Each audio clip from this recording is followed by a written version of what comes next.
मैं देख सकूं ना तो? हाँ भाई देखो, जब कोई हमारे बालों को खींचता है तो दर्द होता है, परंतु जब हम बाल कटवाते हैं तब दर्द नहीं होता, ऐसा क्यों? तो देखो उत्तर देखो, जब कोई हमारे बालों को खींचता है तो हमें दर्द होता है, क्योंकि तब खींचे गए बालों की जड़ जो त्वचा से जुड़ी होती है उत्तेजित होती है। उत्तेजित मतलब एक्साइटेड, सक्रिय हो जाती है ना। परंतु बाल कटवाते समय दर्द नहीं होता, क्योंकि तब बालों के किनारे काटे जाते जो मृत होते हैं। ये बाल है टांट पर पड़े, किनारे काटे जाते हैं हमारे। त्वचा कोई काटते हैं, हम त्वचा खींचते हैं। जब त्वचा हम जब बालों को खींचते हैं जड़ से तो त्वचा उत्तेजित हो जाती है, एक्साइटेड, ये याद रखना है आपको। और जब बाल काटे जाते हैं तो उनके किनारे काटे जाते हैं जो मृत होते हैं। मृत मतलब मरे के समान, इसलिए कोई दर्द महसूस नहीं होता है। तो इसका उत्तर याद हो गया आपको? होगा। देखो प्रश्न नंबर 2, पृष्ठ 29 पे किताब में, सर्दियों में सूती कपड़े हमें उतना गर्म क्यों नहीं रख पाते हैं जितना ऊनी स्वेटर रखता है? तो उत्तर देखेंगे इसका, सूती कपड़े अपेक्षाकृत पतले होते हैं तथा इनके बीच हवा भी नहीं समाती है। समाती मतलब प्रवेश नहीं कर पाती है। परंतु ऊन सूती कपड़े की तुलना में मोटी होती है और इससे बने स्वेटर में बीच बीच में जगह होती है जहां हवा भर जाती है। चूंकि हवा ऊष्मा की कुचालक होती है। मतलब ये क्या करती, ताप है, जैसे धूप आ रही है, गर्म चीजें अंदर ले लेती है और स्वेटर में छेद होते हैं ना। अब जर्सी है, ये इसमें छेद है हल्के हल्के, ये अंदर ले लेती है जब गर्म रहती है। सूती शर्ट है, उसमें हवा घुस जाती है, घुस नहीं पाती, तो गर्म कहाँ से करेगी, है ना। इसलिए यह शरीर की ऊष्मा को बाहर नहीं निकलने देती, एक बार गर्म आएगी तो बाहर नहीं निकलने देगी वापस। इसी कारण सर्दियों में सूती कपड़े की तुलना में ऊनी स्वेटर हमें गर्म रखता, और सूती कपड़ा गर्म नहीं हो जाता है पर अंदर गर्म चीज रख नहीं पाता वो अंदर गर्म। अब देखो प्रश्न नंबर 3, पृष्ठ 32 पर, क्या कपास के धागे और रेशम के धागे की कताई और बुनाई एक ही प्रकार से की जाती है? नहीं। उत्तर नहीं। कपास के धागे और रेशम के धागे की कताई मतलब क्या होता है? बुनाई। कताई मतलब छांटना। हाँ, छांटना। और बुनाई मतलब सीना। अलग अलग प्रकार से की जाती है। अब पढ़ेंगे पाठ्य पुस्तक के प्रश्न।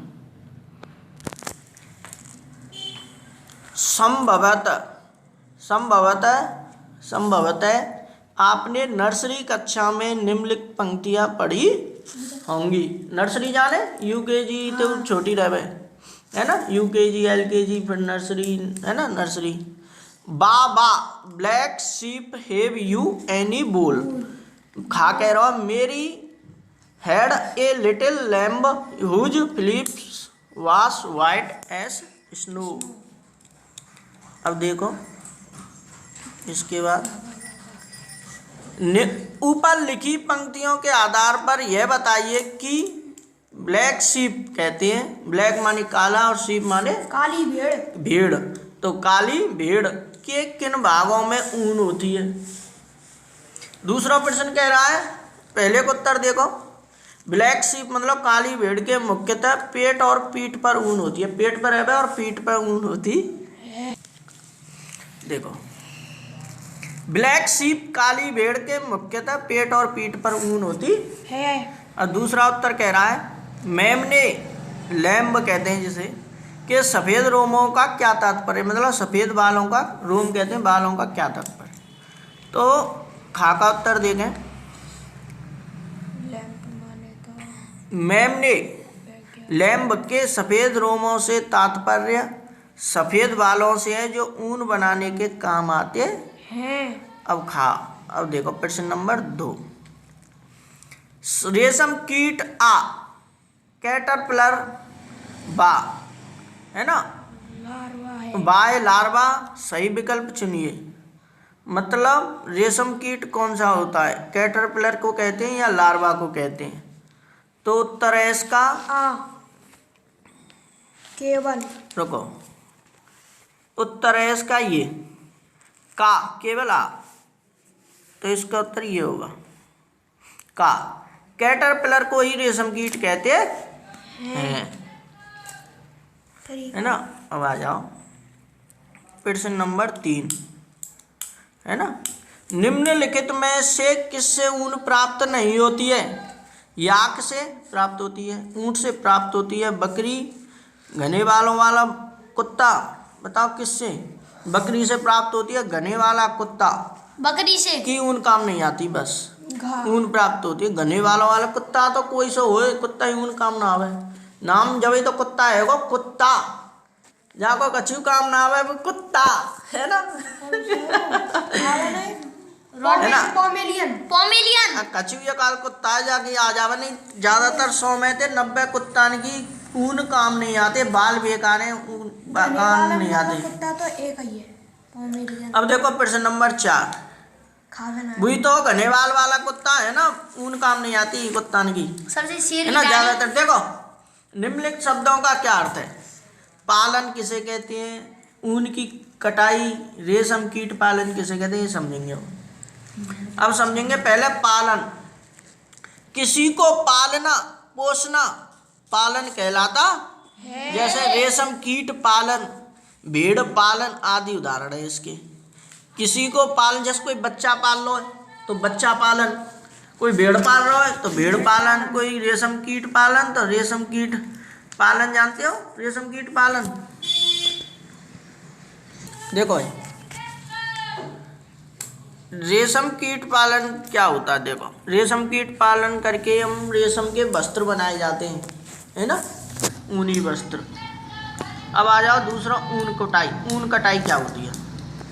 भेड़ के बालों को त्वचा की पतली परत के साथ शरीर से उतारने की प्रक्रिया ऊन कटाई कहलाती है। अब देखो दोबारा देखेंगे, भेड़ के बालों को त्वचा की पतली परत के साथ, मतलब भेड़ की पहली परत होती है ना, पतली परत है वो काट ले में, साथ शरीर से उतारने की प्रक्रिया ऊन कटाई कहलाती है। ये आदमी के तो बाल ही कटते हैं, परत नहीं कटती। इनकी क्या परत है उतारने में, ये फिर वो बिल्कुल गंजी सी हो जाती है, चिकनी, है ना। अब आ जाओ रेशम कीट पालन क्या होता है और समझेंगे एक बार और। रेशम प्राप्त करने के लिए रेशम के कीटों को पालना रेशम कीट पालन, जैसे दूसरा नाम है सेरीकल्चर कहलाता। रेशम प्राप्त करने के लिए रेशम कीट होता है कीड़ा, जो शहतूत के पत्तों पर अंडा देता है, और उससे प्रक्रिया होती है जब रेशम के धागे प्राप्त होते हैं हमें, है ना। फिर रेशम प्राप्त होती है, रेशम को फिर हम बुनते हैं, वो मशीनों द्वारा तैयार करते हैं, जब हमें रेशम कीट पालन होता है, रेशम प्राप्त होता है, जो वस्त्र बनाए जाते हैं। तो बहुत कम मिलता अब प्रश्न नंबर 5 देखेंगे आप। देखो पढ़। ऊन के संसाधन के विभिन्न चरणों के क्रम में कुछ चरण नीचे दिए गए हैं, शेष चरणों को उनके सही क्रम में लिखिए। देखो ये खाली जगह दे रखी है, ऊन कटाई, फिर खाली जगह, फिर चटाई। इन खाली जगह में क्या आएगा ये बनना है। सबसे पहले हम ऊन प्राप्त करते हैं तो ऊन कटाई होती है ऊन की। दूसरा अभिमार्जन, काट के फिर वह रंग करते हैं हम, अभिमार्जन, है ना। अभिमार्जन करते हैं उसको सही, है ना। फिर उसके बाद छटाई, फिर उस पर रंग, अभिमार्जन ऊन काट ले, अभिमार्जन कहते हैं। उसके बाद रुको, अब देखो भाई अभिमार्जन क्या होता है एक बार समझेंगे। जैसे हमें कोई ऊन प्राप्त हुई काटने के बाद, तो उसमें से जो चिकनाई होती है, चिकनापन होता है, धूल होती है उसमें, और कहीं पे वो गुच्छेदार बने होती है, गुच्छे जैसे ऊन उतारेंगे भेड़ की पे गंदी रहती है, तो उसे अभिमार्जन मतलब चिकनाई हटाओ, धूल हटाओ, आमते गुच्छा ने अलग करो, तो उसे कहते हैं। फिर उसके बाद भी छटाई की जाती है, छटाई के बाद रंगाई, फिर उसे रंगाई रंगते हैं, रंगाई के बाद फिर रीलिंग मतलब रोल बनाते हैं, उन्हें रोल बनाते हैं उसके। हाँ, फिर उन्हें एक गट्ठर सा बनाते हैं, रीलिंग पहिया की सहायता से उस पर इकट्ठा करते हैं। अब आएंगे प्रश्न नंबर 6। रेशम कीट के जीवन चक्र की उन दो अवस्थाओं के चित्र बनाइए जो प्रत्यक्ष रूप से रेशम के उत्पादन से संबंधित हैं। तो देखो,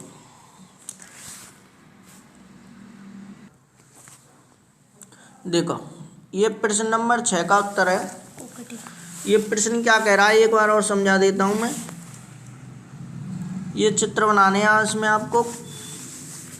रेशम कीट के जीवन चक्र की उन दो अवस्थाओं के चित्र बनाइए जो प्रत्यक्ष रूप से रेशम के उत्पादन से संबंधित है। कोकून, ये पहला चित्र कोकून का, और दूसरा कोकून में विकासशील कीट। दो चित्र बना देना, वैसे 5-6 चित्र बनते हैं इसके, दो कोई से बना दो। अब आएंगे प्रश्न नंबर 7, पढ़ो। पढ़। निम्नलिखित में से कौन से दो शब्द रेशम उत्पादन से संबंधित हैं? हाँ, कौन से दो शब्द रेशम उत्पादन से संबंधित हैं? दो शब्द छांटने। रेशम कीट पालन, पुष्प कृषि। देखो, रेशम कीट पालन, ये शब्द रेशम उत्पादन से संबंधित है। दूसरा पुष्प कृषि, पुष्पों की कृषि करना, ये नहीं है। शहतूत की कृषि, ये संबंधित है। मधुमक्खी पालन और वनवर्धन, ये छांटना है। तो देखो संकेत, रेशम उत्पादन में शहतूत की पत्तियों की खेती और रेशम कीटों को पालना सम्मिलित है। ये दो अंगे है ना। शहतूत, अब ये प्रश्न कह रहा है शहतूत का वैज्ञानिक नाम है मोरस एल्वा, और उत्तर है ये, जैसे दो दे रखे हैं इसमें संकेत, ये संकेत हैं दो। अब उत्तर है इसका रेशम कीट पालन और शहतूत कृषि, ये दो शब्द आएंगे। शहतूत की मधुमक्खी पालन अलग होता है, ठीक है। वनवर्धन मतलब वनों का बढ़ाना अलग होता है।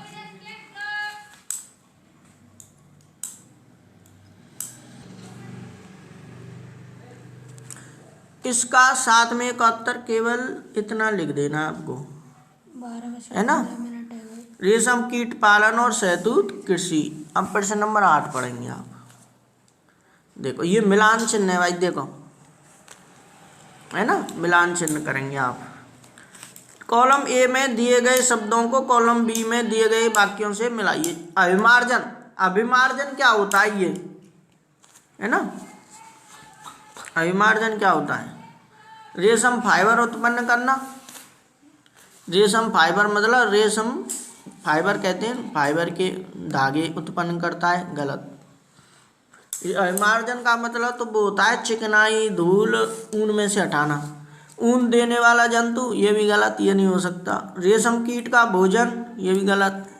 रीलिंग, ये भी गलत। काटी गई ऊन की सफाई, ये हो सकता है। अभिमार्जन कहते हैं काटी गई ऊन की सफाई। शहतूत की पत्तियां, शहतूत की पत्ती क्या होती हैं? देखो, रेशम फाइबर उत्पन्न करना काम होता है इनका, गलत। ऊन देने वाला जंतु, नहीं। शहतूत की पत्तियां होती हैं रेशम कीट का भोजन, है ना, ये होता है। याक, याक क्या करता है? ऊन देने वाला जंतु है ये, ठीक है। और कोकून क्या है? रीलिंग। कोकून पहला रह गया। रेशम, कोकून करता है रेशम फाइबर उत्पन्न करना, है ना। ये 5वां एक्स्ट्रा दे रखा है, वो इतने ही है बस, बता और कहाँ है? 4 ही तो दे रखे, नीचे 5 दे रखे, रीलिंग और ये रेशम, है ना। एक फालतू है। देखो, प्रश्न नंबर 9 करेंगे आप। इस पाठ पर आधारित एक वर्ग पहेली दी गई है। रिक्त स्थानों को उन अक्षरों से भरने के लिए संकेतों का उपयोग करिए जो अक्षर को पूरा करते हैं। तो देखो, इनमें आपको पहला, दूसरा, कार्तित ऊन से धोने का प्रक्रम, मतलब कार्तित मतलब काटी गई ऊन, से धोने का प्रक्रम मतलब हम ऊन को उतारते हैं किसी भेड़ पर से, ऊँट पर से, किसी पर से उतारें, उसे धोने का प्रक्रम मतलब चिकनाई हटाओ, बांधते मट्टी हटाओ, है ना, गुच्छान हटाओ, तो उस प्रक्रम को क्या कहते हैं? उस प्रक्रम को कहते हैं अभिमार्जन। अभिमार्जन उसे ही कहते हैं जिसमें चिकनाई, ऊन में से धूल हटाओ, गुच्छे को हटाओ। तो इस दूसरे का उत्तर होगा अभिमार्जन। तीसरा ये उत्तर पता। अब इसको भरेंगे कैसे आप देखो, मैं बताता हूँ। इस सारणी में आ जाएंगे आप यहाँ पर, कौन सी सर जी? और इसमें ध्यान से पढ़ेंगे पहले। हाँ भाई, अब इसमें ये सारणी भरना मतलब देखो, ये सीधे और ऊपर से नीचे ये लिख रहा है ना किताब में।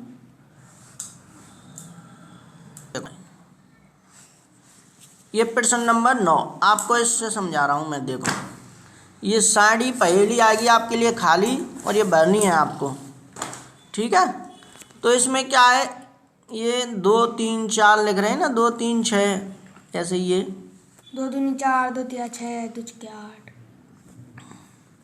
जैसे ये 2 3 6 लिख रहे हैं, इनके बगल में उत्तर लिख रखे हैं, मैंने लिखे हैं खुद ने, ये तुमको खाली आएंगे। जैसे इसके ऊपर लिख रहा है सीधे, है ना, तो सीधे देखें आप, ये तो सीधे भरे जाएंगे। जैसे देखो इस साइड से सीधे मतलब न्यू भरे, जैसे न्यू भरे जाएंगे। और ये दूसरी लाइन में लिख रहे हैं ऊपर से नीचे, ऊपर से नीचे, तो ये ऊपर से नीचे न्यू भरे जाएंगे, न्यू ऊपर से नीचे की ओर चलना है, ठीक है।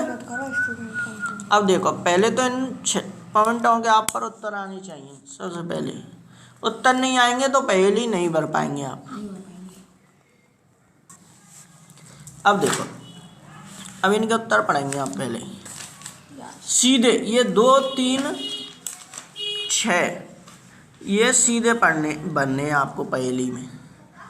तो कार्तिक कहते हैं काटी गई ऊन को अच्छी तरह से धोने का प्रक्रम, है ना। कार्तिक कहते हैं काटी गई ऊन को अच्छी तरह से धोने का प्रक्रम, मतलब हम भेड़ पर से ऊन उतारते हैं तो उसे धोने की प्रक्रम क्या कहलाता है? तो ये कहलाता है अभिमार्जन। ये उत्तर लिख रखा है मैंने बगल में, अभिमार्जन। अभिमार्जन कहते हैं ऊन में से चिकनाई हटाना, गुच्छा हटाना, धूल हटाना। अब तीसरा ये सीधा बनना है आपको। सीधा कैसे बनना है? जैसे देखो मैंने पहले में बढ़ा, दूसरा पॉइंट सीधा, अभिमार्जन। इस तरीके से आपको पहेली में भर देना। अभिमार्जन लिख दिया है मैंने, ठीक है, ये भर दिया। अब तीसरा है रेशम। अब देखो दूसरा, पहले सीधे ही बनने हैं आपको। तीसरा एक प्रकार का जानतव रेशा। एक प्रकार का जानतव रेशा कहते हैं जंतुओं से प्राप्त रेशा क्या कहलाता है? एक प्रकार का जानतव रेशा क्या कहलाता है? रेशम। रेशम। ये उत्तर लिख दिया आपने को मैंने, ये रेशम। अब ये बनना है तुमको तीसरा पॉइंट है, तो 3 कहाँ लिख रही है? 3 यहाँ पे लिख रही है, 3 से आगे सीधे चले, रेशम लिख दिया आपने, ठीक है। अब आ जाओ छठवां। छठवीं पे देखेंगे आप, लंबी धागे जैसी संरचना जिससे बुनकर वस्त्र बनाते हैं क्या कहलाती है? गलत, फाइबर। लंबे धागे जैसी संरचना जिससे बुनकर वस्त्र बनाते हैं फाइबर कहलाती है, है ना। फाइबर की सीट भी बनाई जाती है, कपड़े भी बनाए जाते हैं फाइबर के, है ना। वस्त्र बनाते हैं फाइबर के, है ना। तो ये फाइबर छठा पॉइंट बनना है आपको। इसमें ये लिख दिया आपने, देखो ये भर दिया, फाइबर सीधा का सीधा।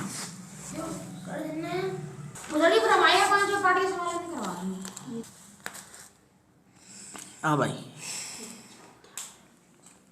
अब ये भर गए आपके तीनों। अब आ जाओ ऊपर से नीचे, ये बनने पहला पॉइंट, चौथा पॉइंट और 5वां पॉइंट, ये ऊपर से नीचे बनने हैं पहेली में। अब पहला पॉइंट पढ़ेंगे आप, इससे बुने वस्त्र शरीर को गर्म रखते हैं। किससे बुने वस्त्र? ऊन से बुने वस्त्र शरीर को गर्म रखते हैं। तो देखो पहले ही ऊन, पहले पॉइंट में कहाँ भरेंगे आप? देखो ये भर दिया ऊन, ऊपर से नीचे चलना है अब दूसरा है चौथा पॉइंट, इसकी पत्तियों को रेशम कीट खाते हैं। किसकी पत्तियों को रेशम कीट खाते हैं? सहतूत। ये उत्तर लिख दिया है मैंने यहाँ आगे, सहतूत की पत्तियों को खाकर, सहतूत की पत्तियों को रेशम कीट खाते हैं। तो ये सहतूत देखो चौथा पॉइंट में यहाँ भर दिया हमने। न्यू लंबा चलना है आपको, अब यही है ना? काटते हैं, ये ले लो ना तुम, फिर छोटा करते हैं बड़ा करते हैं। अरे ही करना पड़ेगा, है ना? रेशम कीट के अंडे से निकलते हैं कैटरपिलर। अब ये इस प्रकार बनना पड़ेगा हमको। पांचवा पॉइंट देखो, ये कैटरपिलर ये भर रहा, फाइबर भी आ गया। ठीक है।